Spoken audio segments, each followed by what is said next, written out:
গণতন্ত্র প্রতিষ্ঠা করতে গিয়ে মানুষের অধিকার, রাজনৈতিক অধিকার, মানুষের কথা বলার অধিকার প্রতিষ্ঠিত করতে গিয়ে বাংলাদেশ জাতীয়তাবাদী দল বিএনপি এবং এর বাইরেও বহু রাজনৈতিক দলের নেতাকর্মী, এমনকি সমাজের বিভিন্ন শ্রেণী পেশার মানুষ শহীদ হয়েছেন, আত্মাহুতি দিয়েছেন।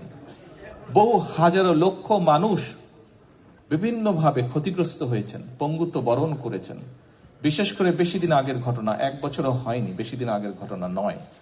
আমরা যদি জুলাই আগস্ট মাসের সেই আন্দোলনের দিনগুলোর কথা মনে করি, তাহলে আমরা দেখতে পাবো কি হারে সেই পলাতক স্বৈরাচার, সেই স্বৈরাচার ক্ষমতাকে ধরে রাখার জন্য কি হারে মানুষকে হত্যা করেছে, কি হারে বহু মানুষের সারা জীবনের দৃষ্টি কেড়ে নিয়েছে, কিভাবে বহু হাজারো মানুষ কিভাবে ক্ষতিগ্রস্ত হয়েছে, শারীরিকভাবে পঙ্গুত্ব বরণ করেছে।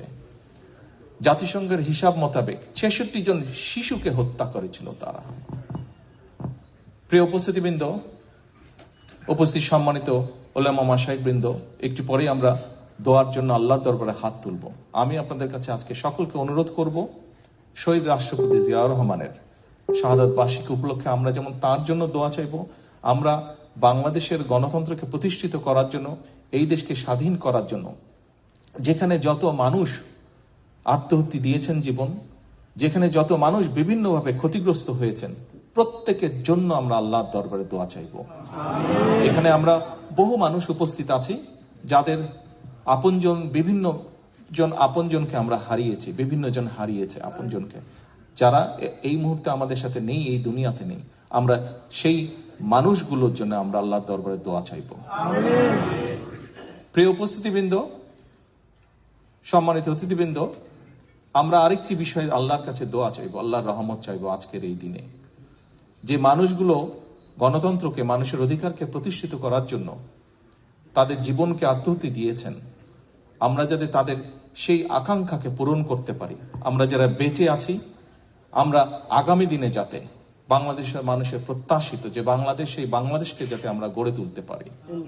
যে মানুষগুলো আমাদেরকে ছেড়ে চলে গিয়েছেন, তাদের প্রত্যাশা অনুযায়ী যাতে বাংলাদেশকে গড়ে তুলতে পারি, সেই রহমত যাতে আল্লাহ আমাদেরকে দেন, আমরা আল্লাহর দরবারে হাত তুলে সেই দোয়া আল্লাহর কাছে চাইব। আবারও আমি সকলকে এখানে উপস্থিত হওয়ার জন্য, শহীদ রাষ্ট্রপতি জিয়াউর রহমানকে তার সন্তান হিসেবে আজকে এখানে উপস্থিত হয়ে তার সন্তান হিসেবে আপনাদের সকলকে ধন্যবাদ জানাতে চাই, তার জন্য দোয়া করার জন্য। একই সাথে সকলে যাদের দোয়া প্রাপ্য, প্রত্যেকের জন্য দোয়া করার জন্য আপনারা এখানে একত্রিত হয়েছেন, কষ্ট করে এসেছেন, তার জন্য আপনাদের সকলকে আবারও ধন্যবাদ জানিয়ে আমার বক্তব্য শেষ করছি। আল্লাহ হাফেজ।